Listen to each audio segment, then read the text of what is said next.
Era uma noite comum de agosto de 1977. Um astrônomo sentado numa mesa, revisando folhas de papel cobertas de números e letras impressas por uma máquina. Trabalho tedioso, rotineiro. O tipo de coisa que você faz no piloto automático depois de semanas repetindo o mesmo processo. Mas então ele parou. Os olhos fixaram numa sequência no papel. Uma sequência diferente de tudo que havia aparecido nos meses anteriores. O coração acelerou, as mãos tremeram, e Jerry Ehrman pegou uma caneta vermelha e fez algo que nenhum cientista havia feito antes naquele observatório. Ele circulou a sequência, e ao lado escreveu uma única palavra. Uau!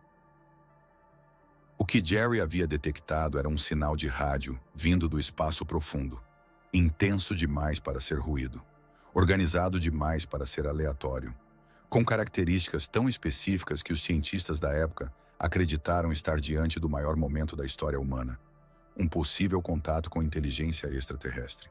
Mas aqui está o que vai te acompanhar por todo este vídeo. O sinal durou 72 segundos, veio uma única vez, e quase 50 anos depois, com toda a tecnologia que a humanidade desenvolveu, a ciência ainda não consegue explicar de onde veio. O que foi o sinal Uau? De onde veio? E por que nunca mais voltou? Para entender o peso do que aconteceu naquela noite, precisamos voltar alguns anos antes. Porque desde o início da era espacial, uma pergunta assombrava cientistas, filósofos e pessoas comuns em todo o mundo. Uma pergunta simples, sem resposta. Estamos sozinhos no universo? Em 1959, dois físicos americanos, Philip Morrison e Giuseppe Cocconi, publicaram um artigo que mudaria a história da astronomia. Se civilizações inteligentes existissem em outros planetas e quisessem se comunicar com outras civilizações, como fariam isso? A resposta era elegante: ondas de rádio, especificamente na frequência do hidrogênio, o elemento mais abundante do universo. Uma frequência que qualquer civilização tecnologicamente avançada, em qualquer ponto do cosmos, saberia que outras civilizações também conheceriam. Era como gritar no único idioma que todo ser inteligente no cosmos deveria entender. Com base nisso, nasceu o projeto SETI, Search for Extraterrestrial Intelligence. E em 1973, a Universidade Estadual de Ohio inaugurou o telescópio Big Ear, com um único objetivo: varrer o céu em busca de sinais anômalos, dia após dia, semana após semana, mês após mês, nada. Até a noite de 15 de agosto de 1977. Mas antes de chegarmos àquela noite, preciso te explicar algo sobre aquela sequência misteriosa que Jerry circulou em vermelho. A combinação de letras e números que parecia não fazer sentido nenhum. 6 e QUJ5. O que significa isso? E por que essa sequência específica fez um cientista experiente perder a compostura depois de meses de trabalho tedioso? A resposta vai mudar completamente a forma como você enxerga o que aconteceu naquela noite. O Big Ear não registrava dados em tempo real. O telescópio varria o céu automaticamente e imprimia os resultados numa folha de papel. Cada símbolo representava a intensidade do sinal em relação ao ruído de fundo. Números de 1 a 9 indicavam sinais de 1 a 9 vezes mais fortes que o ruído. Letras indicavam intensidades ainda maiores. A significava 10, B significava 11 e assim por diante.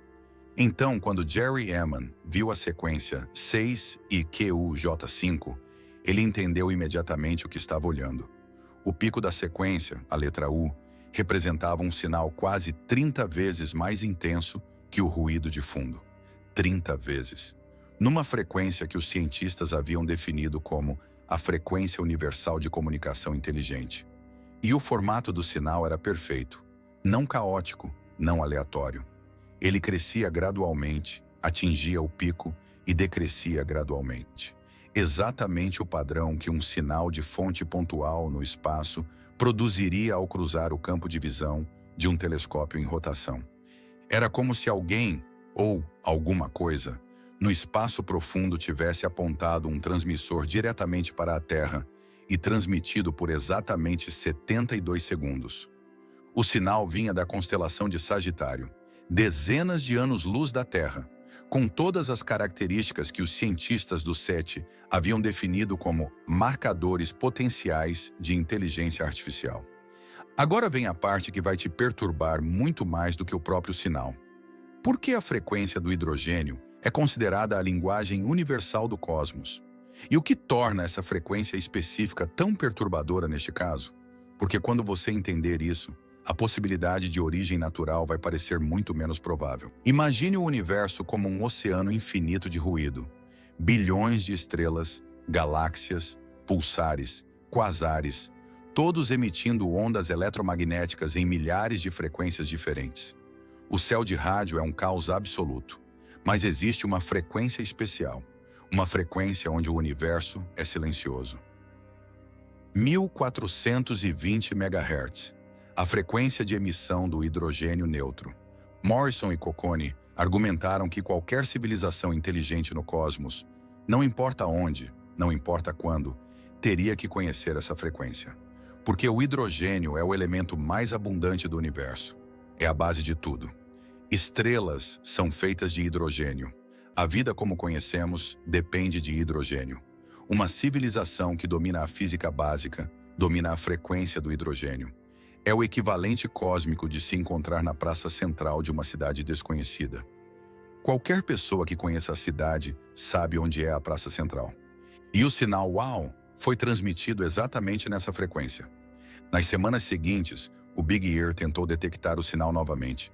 Mesma região do céu, mesma frequência, mesma hora, nada. Tentaram de novo, e de novo, e de novo. Nas décadas seguintes, outros telescópios ao redor do mundo, muito mais sensíveis que o Big Ear de 1977, apontaram para a constelação de Sagitário. O sinal nunca mais apareceu. E é aqui que a história fica verdadeiramente perturbadora. Nos 47 anos desde aquela noite, cientistas tentaram de tudo para explicar o sinal WOW de forma natural. Primeira hipótese, foi um satélite artificial. Descartada, não havia satélites na órbita correta naquele momento. Segunda hipótese, foi interferência terrestre. Descartada, não havia emissoras transmitindo naquela frequência em Ohio naquela noite. Terceira hipótese, foi reflexo da Lua. Descartada, a Lua estava do outro lado do planeta. Quarta hipótese, foi atividade solar. Descartada, o Sol estava completamente tranquilo em agosto de 1977. Quinta hipótese, foi erro de software. Descartada, o padrão gaussiano perfeito do sinal é impossível de ser produzido por erro aleatório. Uma por uma, todas as explicações naturais foram eliminadas. Mas então veio 2025 e uma equipe de cientistas fez algo que ninguém havia feito antes. Reanalisaram os dados originais do Big Ear usando técnicas modernas de análise de sinal. E o que descobriram complicou tudo ainda mais. O que eles encontraram nos dados que ficaram guardados por quase 50 anos?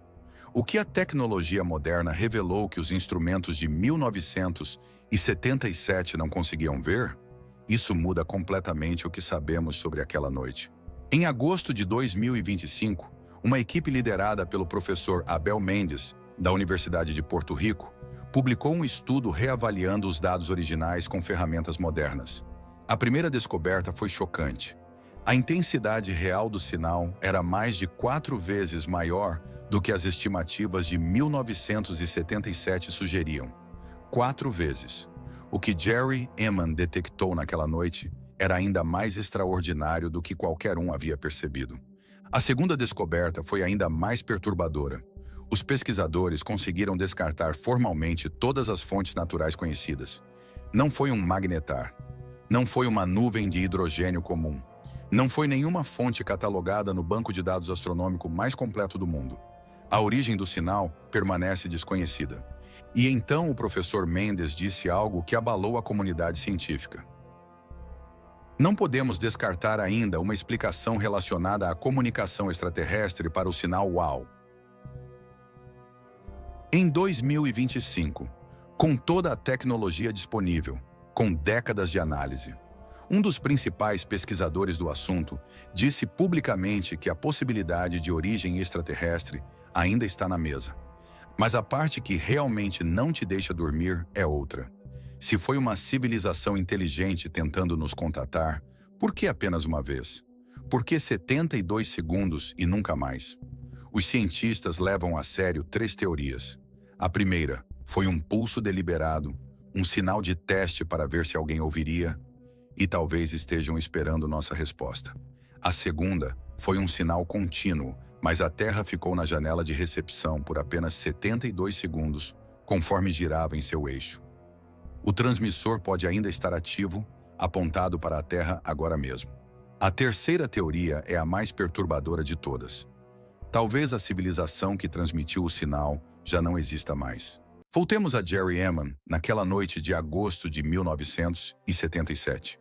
Ele não sabia que estava segurando possivelmente o maior mistério da história científica humana. Achava que em dias, talvez semanas, o sinal voltaria e seria confirmado, que seria apenas o começo de uma nova era para a humanidade. Isso foi há quase 50 anos. O sinal nunca voltou. Então voltamos à pergunta que abriu esse vídeo. O que foi o sinal UAU? A resposta honesta, a única resposta que a ciência pode dar depois de quase meio século, é esta: não sabemos. Não foi satélite, não foi a Lua, não foi o Sol, não foi nenhuma fonte natural conhecida. Foi algo vindo do espaço profundo, na frequência que usaríamos para dizer olá ao universo, com intensidade 4 vezes maior do que pensávamos, por 72 segundos, e depois, silêncio absoluto. Talvez a pergunta mais perturbadora não seja o que foi o sinal, mas sim outra, que os cientistas raramente fazem em público. E se o sinal foi uma resposta? E se, em algum momento da história humana, nós transmitimos algo para o cosmos sem perceber? E em 1977, alguém do outro lado finalmente respondeu? Aqui no Além do Cosmos, continuamos olhando para o céu, porque o universo está cheio de perguntas que ainda não têm resposta. Se inscreva no canal e ative o sino, porque no próximo vídeo vamos explorar outro fenômeno que a ciência simplesmente não consegue explicar e que acontece muito mais perto da Terra do que você imagina. Até lá, continue ouvindo o silêncio, porque talvez ele não seja tão silencioso assim.